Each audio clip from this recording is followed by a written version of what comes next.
कई समर्थक आज उज्जवल दास को यहाँ पे सपोर्ट करने आए थे और विजय के बाद उनके विजय जुलूस में भी पहुँचे थे। आपको बता दें आज ऐतिहासिक माँ भद्रकाली की नगरी में है और कई लोग यहाँ पहुँचे हुए हैं, कई जानकारियाँ लेंगे और जानने की कोशिश करेंगे। भैया आज उज्जवल दास पहुँचे हैं माता की नगरी में, क्या कहना चाहेंगे? आज उज्जवल जी का 17 साल के बाद इंतजार खत्म हुआ है ना। उनके पिताजी का जो विरासत था आज उनको संभालने के लिए वो पूरा जनता का आशीर्वाद लेकर के आज विधायक के रूप में निर्वाचित होकर के आज माता के दरबार में आए हैं पुनः आशीर्वाद लेने के लिए। इसलिए हम लोग जितने भी भारतीय जनता पार्टी के कार्यकर्ता समर्थक और सिमरिया विधानसभा के जनता उनके साथ हैं, है ना। आज बहुत बड़ा सिमरिया विधानसभा का ऐतिहासिक दिन है। सिमरिया की जनता ने उन्हें इसलिए जिताया क्योंकि उनके पापा ने सिमरिया का बहुत सेवा किया था और कहीं ना कहीं उनका नाम बहुत ज़्यादा था विधायक के रूप में। क्या उज्जवल दास उस सम्मान को, उस परिचय को बचा पाएंगे? उस परिचय को बचा ही नहीं पाएंगे, बल्कि उनसे और एक कदम आगे बढ़ कर के क्षेत्र का विकास करेंगे। क्योंकि उनके पिताजी जब से विधायक थे, विधायक मत का भी बहुत पैसा कम था और भी अन्य विभाग से भी जो भी सड़क है, पुल पुलिया है, उस समय भी सीमित रहता था। बिहार में तो ऐसे भी तो बिहार के समय से वो विधायक थे 1977 से, उस समय से बिहार हम लोग के प्रति सौतेलापन का व्यवहार करता था। अब झारखंड में ये बने हैं, इनके पिताजी को मात्र 2-2.5 साल के लिए झारखंड में विधानसभा सदस्य बनने का इनको अवसर प्राप्त हुआ और असमय उनकी निधन हो गई। अब है कि उनके पिताजी के नक्शे कदम में चलेंगे ही नहीं, फराटे दौड़ेंगे। और लोग हैं, उनसे पहले उनका परिचय लेंगे और जानने की कोशिश करेंगे। आज माता की नगरी में उज्जवल जी विजय होने के बाद, विधायक बनने के बाद कहीं ना कहीं पहली बार पहुंचे हैं, विधायक बनने के बाद मैं बोल रहा हूं, तो पहले परिचय लेते। क्या नाम हो गया आपका? संजय कुमार सिंह, मझौन प्रखंड। भैया एक चीज़ बताइए हमको, उज्जवल दास जी विधायक बन के आए हैं, इससे पहले इनके पापा विधायक थे और अब वो उसी कर्म क्षेत्र में आए हैं और इस कर्म क्षेत्र में क्या किस तरह से विकास की धारा बहाएंगे, किस तरह से आप लोग उन पे भरोसा किए? देखिए, उपेंद्र नाथ दास जी हम लोगों के गार्जियन थे और एक तरह से कहिए तो राजनीतिक मेरे गुरु हैं वो।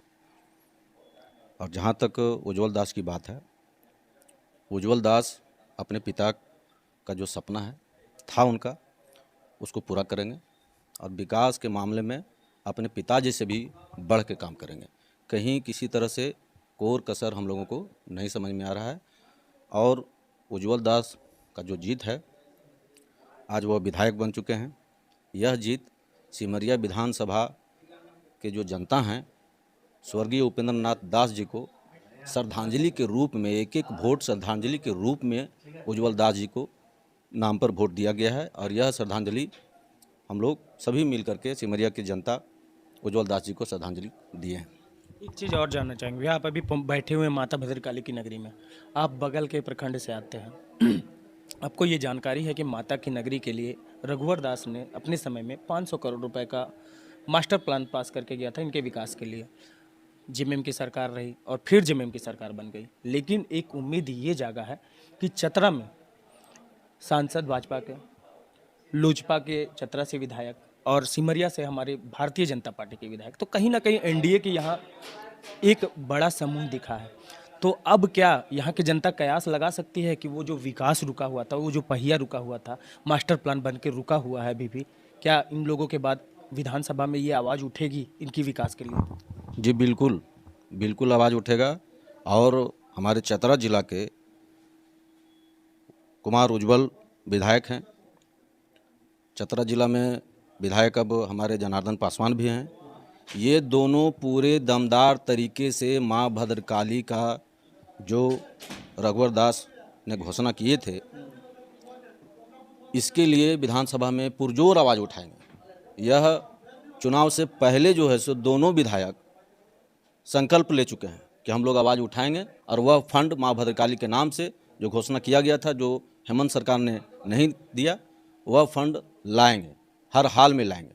और ये जनता का भी आवाज़ है। और ये दोनों विधायक हमारे चतरा जिला के, चतरा के और सिमरिया विधायक के जो हैं, इन लोग संकल्पित भी हैं, संकल्प भी लिए हैं और बिल्कुल लाएंगे, इसी 5 साल के अंदर लाएंगे। चलिए धन्यवाद भैया। अभी हमसे मिलाया दोनों भैया जैसे, उन्होंने साफ तौर से कहा कि उज्जवल दास जी के आने के बाद जो विकास की पहिया है और सरपट दौड़ेगी। उनके पापा के समय में जो उनका सपना था वो भी पूरा होगा और माता भद्रकाली के नगरी में जो 500 करोड़ का विकास रुका हुआ है वो भी लाने की कोशिश पुरजोर की जाएगी। तो कैसा लगा खबर ये जरूर बताइएगा। मैं हूँ आपका रवि कुमार और आप दिख रहे हैं मामबी न्यूज़। धन्यवाद।